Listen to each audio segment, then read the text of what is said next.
Hello दोस्तों, welcome to miss sir commerce classes, जहां concept ही पावर है। दोस्तों, आज मैं आपके समक्ष बिजनेस लॉ व्यावसायिक संनियम की बड़ी महत्वपूर्ण यूनिट लेके आया हूं, जिसका नाम है दोस्तों भारतीय अनुबंध अधिनियम 1872।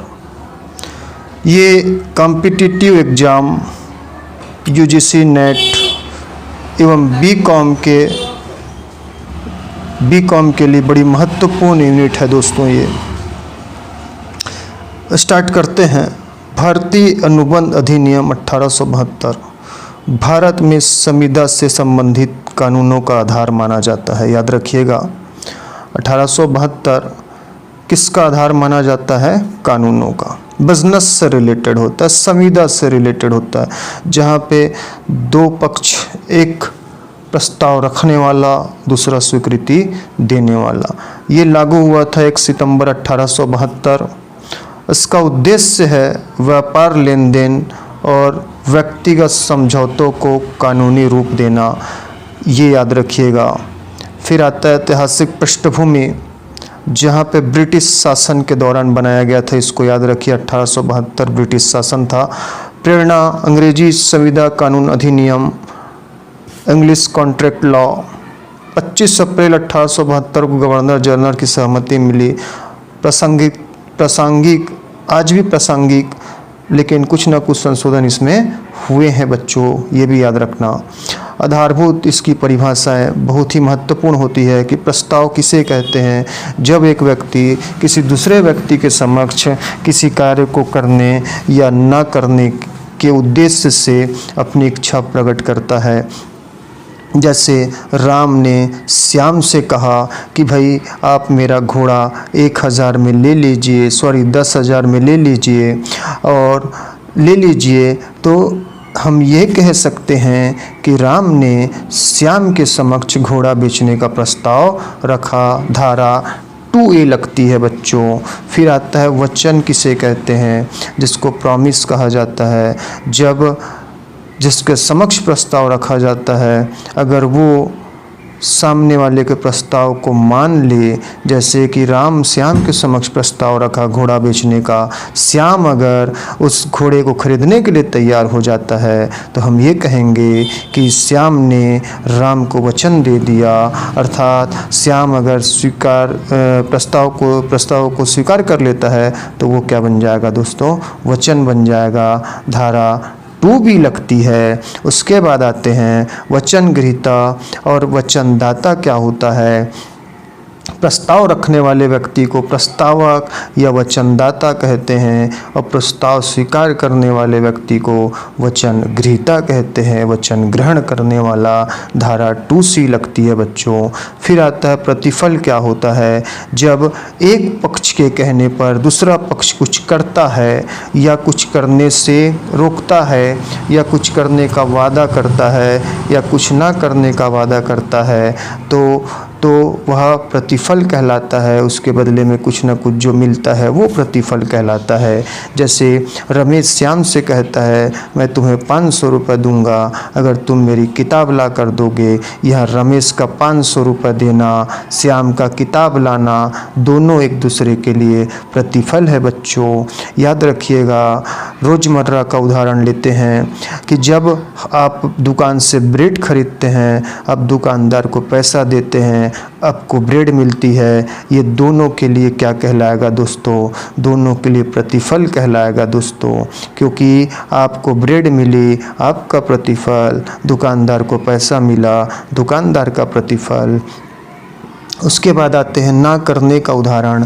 कई बार क्या होता है बच्चों कि आप देखेंगे कि हम किसी को कुछ ना करने के लिए प्रतिफल देते हैं, पैसा देते हैं। मान लीजिए कि मैं किसी व्यक्ति को 1000 रुपये देता हूँ इस उद्देश्य से कि वो मेरे खिलाफ़ कोर्ट में केस ना करे, तो यहाँ पर पड़ोसी का केस ना करना एक प्रतिफल होगा बच्चों। पड़ोसी अगर केस नहीं करता है, मेरा प्रतिफल, मैं उसको 1000 दिया, उसका प्रतिफल।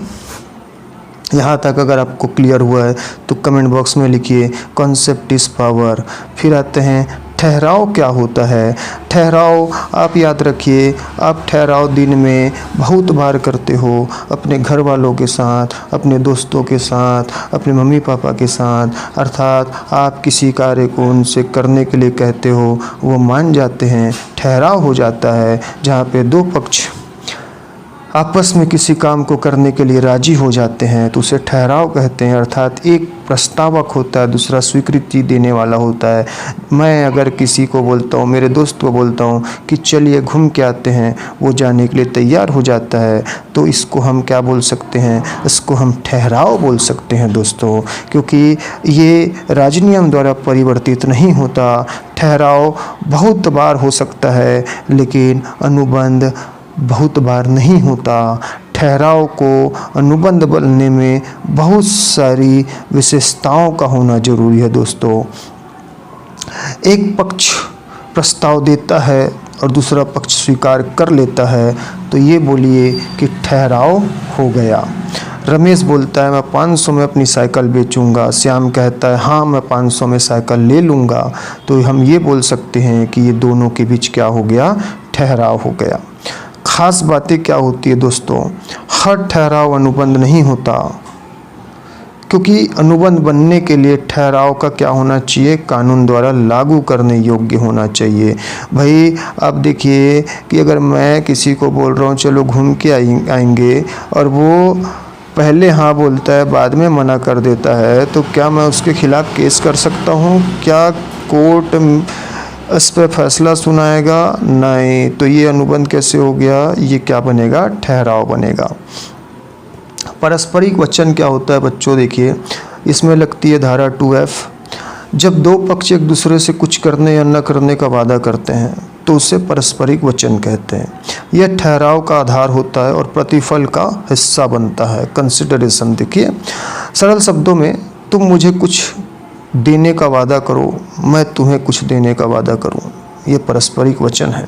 मैं बोला तुम मुझे पैसा दो, मैं तुम्हें वस्तु दूंगा, ये वचन हो गया, ये पारस्परिक वचन हो गया। रमेश कहता है मैं तुम्हें 1000 रुपये दूंगा, श्याम कहता है मैं इसके बदले तुम्हें अपनी घड़ी दूंगा।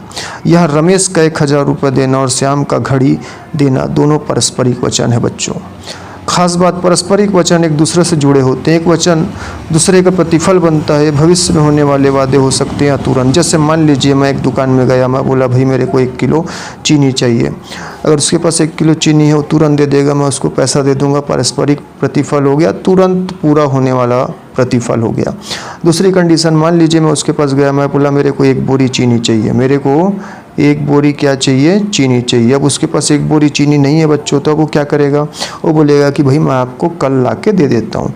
तो ये जो स्थिति होती है जो फ्यूचर में टाली जाती है, इसको हम क्या बोल सकते हैं? इसको हम बोलते हैं भविष्य में होने वाले वादे या वचन।